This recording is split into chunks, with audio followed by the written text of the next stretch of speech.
Mas, porra, e cara, o que tu encontrou lá? Quando tu sentou, beleza, agora eu sou presidente do Flamengo, contas, né? Bora ver os bagulhos. Porque assim, a gente conversou com o Ronaldo recentemente, e depois que ele veio aqui, acho que 2 ou 3 dias depois, alguma coisa, ele efetivamente comprou o Cruzeiro. E aí a gente foi na casa dele, o cara trocamos uma ideia sobre isso, não sei o quê. Depois eu fui lá no escritório dele lá, levar um presente, não sei o quê. E a gente tava conversando sobre... ia aparecendo uma porrada de coisa que eram feitas muito de forma muito não profissional. Então, assim, conta anotada num papelzinho e guardado na gaveta, caralho, não sei o quê. O Flamengo tava numa situação parecida. Não tinha conta anotada no papelzinho, mas as contas do Flamengo eram absolutamente inconfiáveis.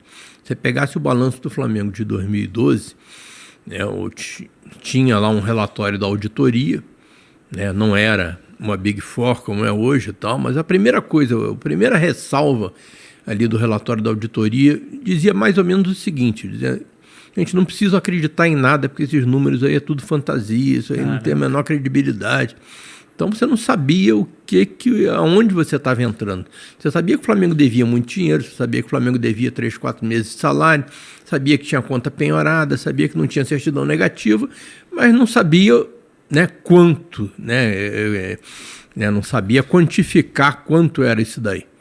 E aí a primeira coisa que a gente fez foi, ainda antes de assumir, já combinamos com a Ernst Young, a EY, que hoje é a auditora que analisa as contas do Flamengo, é uma das Big Four, e contratamos a EY apenas e tão somente para fazer uma auditoria do passivo do clube. Então eles iriam escarafunchar tudo ali e iam dizer: o Flamengo deve tanto. E eles fizeram isso e chegaram à conclusão de que o Flamengo devia 750 milhões de reais. Se tu for ver hoje em dia, os clubes da Série A inteira estão com dívida mais do que isso, né? Sim. Uma loucura, né? Mas na época o balanço dizia que a gente devia 300. 400, nossa, está muito abaixo. Pois é. Aí a Ernst Young falou: vocês devem 750 milhões. E na prática era um pouco mais do que isso, porque à medida que vai passando o tempo, vão aparecendo os tais esqueletos no armário. Parece uma dívida que ninguém sabia, alguém... Aí, contando com os esqueletos, vamos supor que a dívida do Flamengo fosse 800 milhões de reais na época. Era dinheiro pra cacete. O Flamengo faturava 200 e poucos milhões por ano. Então era 4 vezes o nosso faturamento. Além disso, tinha tudo isso que eu falei antes. Você estava atrasado nas prestações da antiga Time Mania, e aí por conta disso estava com receita penhorada, você não podia faturar nada que vinha lá a penhora e levava. Você tinha 3, 4 meses de salário dos atletas, dos funcionários, você tinha... você estava debaixo no fundo do poço em relação à credibilidade, porque ninguém queria negociar com o Flamengo, porque tudo que o Flamengo se comprometia, ele não cumpria. Então você tinha vários passivos do tipo, vários jogadores, tipo Ronaldinho, Petkovic, Romário, jogadores que já tinham saído do Flamengo. O Pet, que veio pro Flamengo pagar dívida para ele, foi campeão, saiu e ainda estava devendo para ele. Ainda estava devendo para ele. Fora treinadores, Joel Santana, então... Você tinha essa situação, e quando a gente chegou lá, que a gente foi tentar tomar pé do tamanho da encrenca, viu que ela era muito maior. Aí isso até foi um dos motivos de eu ter, no dia da minha posse, ter mudado o discurso de posse para torná-lo ainda mais dramático. Porque naquela tarde da minha posse formal, porque foi 27 de dezembro de 2012, a gente só tomou posse mesmo, só entramos dentro do clube no dia 3 de janeiro.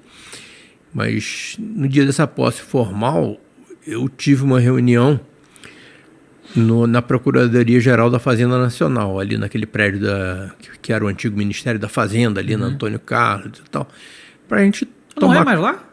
Não é mais lá no Antônio Carlos, a Receita? Não, a Procuradoria da Fazenda Nacional é. Tá. Não é mais o Ministério que foi para Brasília, né? Mas todo mundo lá no Rio olha para aquele prédio e diz, é o Ministério da Fazenda. Então a gente teve lá, né, nesse prédio e aí tivemos uma reunião lá com os procuradores. Eles foram extremamente gentis, mas mostraram para a gente ali o preto no branco, em português claro, como que a gente estava ferrado. A dívida com o governo, isso? Dívida com o governo federal.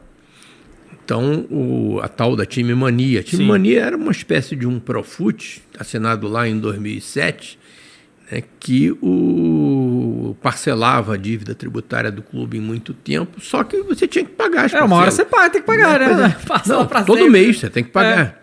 E o Flamengo já poderia ter considerado a dívida da Time Mania vencida, totalmente vencida, a partir do momento que ele atrasasse 3 prestações. Ele já tinha atrasado 13. Meu Deus.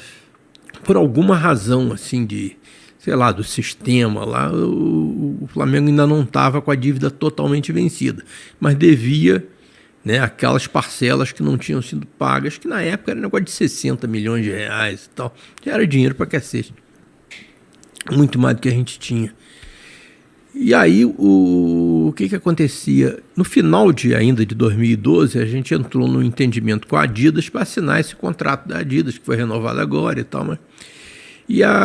Estava previsto que a Adidas pagasse uma luva para o Flamengo.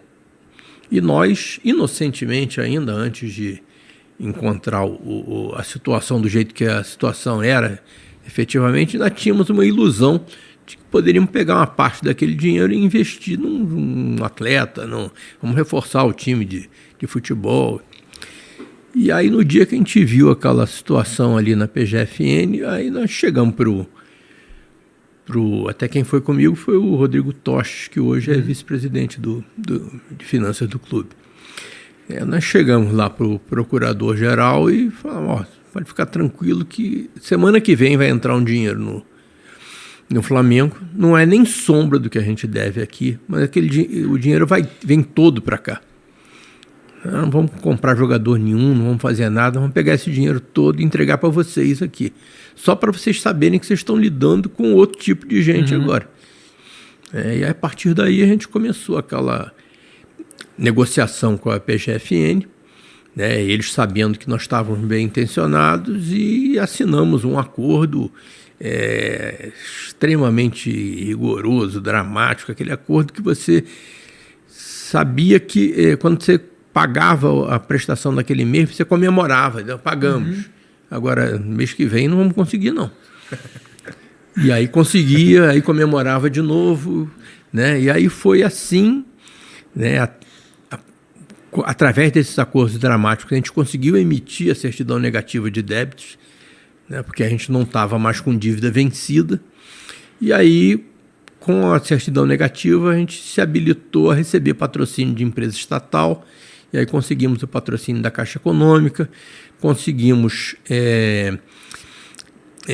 ter acesso aos recursos da Lei de Incentivo ao Esporte. Nessa altura a gente já tinha trazido o Marcelo Vido, né, para ser diretor executivo de esportes olímpicos do Flamengo, que até hoje eu não sei como é que ele aceitou, porque ele saiu do Minas Tênis Clube. Marcelo Vido, vocês sabem, né, quem é, né? O Marcelo Vido é tricampeão do mundo de basquete, uma vez como atleta e 2 vezes como diretor, e ele era um executivo de altíssimo nível, estava há muito tempo lá no Minas, e a gente conseguiu trazer ele para o Flamengo pelo mesmo salário que ele ganhava no Minas, só pelo desafio.